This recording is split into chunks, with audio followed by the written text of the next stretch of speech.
Hi there, I'm Kevin Daly, opinion editor here for the Griffin and Griffin Insiders, joined by junior senator and presidential candidate Andrew Pewlinski. In addition to serving as a junior senator, he also chairs the Senate's Committee on Public Safety and is president of Phi Alpha Delta, the college's pre-law fraternity. Andy, kind of a crowded field this year. Yeah, it's a sort of unprecedented. We have 5 people running. It's very excited. A lot of choice for the student body this year, which is really nice and refreshing for a lot of students that they have a range of personalities and ideas to choose from, which is like I said, refreshing. So you've been very involved in USA for the past 2 years. I'm wondering, are you satisfied with the bar that the current executive board has set for what USA is and what USA could be? And I'm wondering what a policy agenda in an Andrew Pewlinski presidency would look like.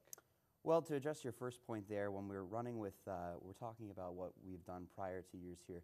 I'm proud of what I've done and what I've worked on with Senate, and I'm proud of the direction we've sort of taken. One of the things that we've learned, and that I've learned especially as going through my time with USA, is how we could be doing things better. And I think that's a lot of what I'm going to bring to the table here. And a policy agenda for me, like I said, it's defined into three pretty big core concepts, which are vague intentionally to include a lot of things under there. It's investing in the student, representing the student voice, and developing the student life here at Canisius. And under those three general guidelines, we're going to be doing a lot of things here at Canisius, and I really would look forward to talking about them tomorrow night at the debate. Well, now you mentioned the debate in passing. Tomorrow night we'll see a debate between the 5 presidential candidates in Montante. What do you want to hit home with the students who will be in attendance, and is there anything you want to say with regard to your opponents? Well, I think tomorrow night the students are going to come out, that will come out, and hopefully they'll come out in great numbers, so please feel free to come out. But I think the students will see tomorrow night that I bring to the table a lot of experience that is sort of unparalleled by the rest of the field here. I've served on the Long Range Strategic Planning Committee, which includes President Hurley of the college, as well as multiple high-level faculty and administrators. I've also worked with public safety, and I work directly with key positions in Canisius, so that I can, on day one, hit the ground running.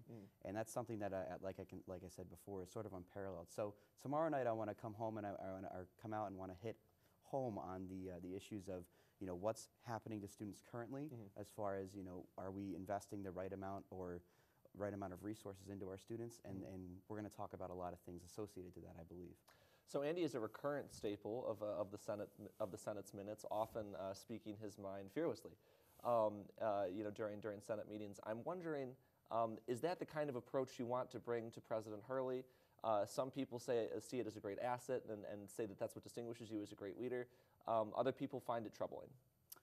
Well, I've never gotten much done by not saying anything. And that's true for my entire experience at Canisius and with the Undergraduate Student Association. And I believe that a firm and not overly aggressive president, but an assertive one is the one that best represents the student voice, and the one who can face adversity and kind of push through it to get what the best deal is for the students, because we're not getting the best deal right now. And we need a leader. No matter who wins this election, the voters need to decide who they want to best lead the Student Senate and the Undergraduate Student Association through the next year. In that vein, you used yesterday's Senate meeting to question President Wilkinson at some length about his proposed fitness center in Palisano. For those who don't know, yesterday Council of Presidents voted 31-15, asking the Senate to reconsider the appropriation they passed last week to fund Palisano Fitness. Concerns were raised in a pretty contentious meeting by some club leaders.